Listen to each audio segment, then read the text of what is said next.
Après 19 heures de visionnage et de longues heures de débat, les 6 membres du jury se sont réunis et ont décidé de décerner le prix spécial du public à Makongo. Ce film nous a profondément touchés. Il montre la vie difficile de deux pygmées de Centrafrique, issus d'un peuple méconnu de chasseurs-cueilleurs, au cœur de la forêt tropicale, et leur volonté de se battre pour l'accès à l'éducation. Entre désir d'un meilleur avenir et respect des traditions, on traverse le quotidien d'André et d'Albert, pas à pas, entre petites défaites et petites victoires. C'est un beau témoignage sur ce peuple, filmé avec beaucoup de sensibilité et sans artifice. Il nous plonge dans une autre réalité que la nôtre.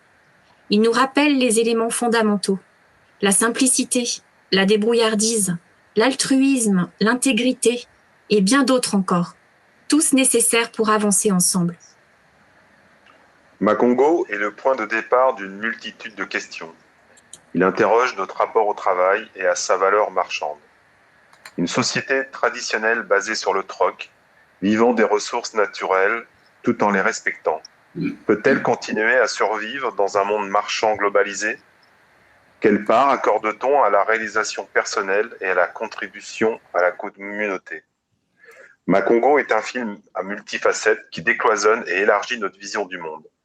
On peut le considérer comme un objet ethnographique ou comme une ode humaniste d'une esthétique lumineuse et sobre. Dans tous les cas, il est un outil pédagogique à la portée de tous. Parce que la sélection était riche de sens, les débats entre nous, membres du jury, ont été tout aussi riches, voire difficiles, tant de nombreux films en compétition cette année auraient mérité qu'on s'y attarde davantage.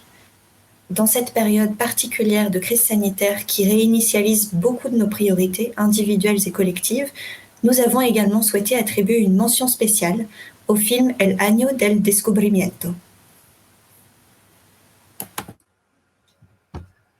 Ce film nous plonge dans une véritable chorale de récits, de souvenirs et d'opinions autour de la condition de la classe ouvrière, de la rudesse de la vie sous toutes ses formes, malgré la propagande véhiculée par les politiques en place, et relate la dissolution progressive de cette classe sociale dans le monde contemporain.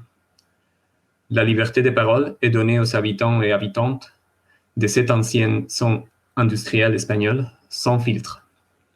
Ce récit historiographique et politique souligne et rappelle à notre mémoire la dissolution des mécanismes de participation collective à travers les bouleversements suivis par le peuple espagnol, littéralement passé du franquisme à membre de l'Union européenne.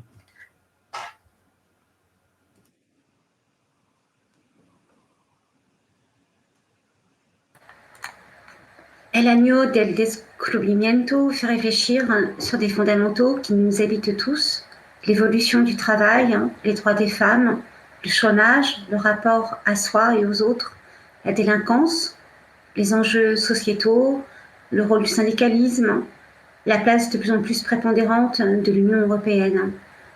D'une durée de plus de 3 heures, le dispositif split screen, aussi inventif qu'efficace, place le spectateur à la table de bistrot de ces témoins de l'histoire qui nous invitent à prendre part à une réflexion collective sans jamais ennuyer, au contraire.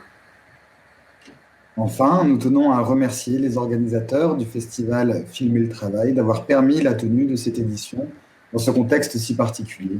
Nous remercions également toutes celles et ceux qui, de près ou de loin, ont permis à ces films d'exister.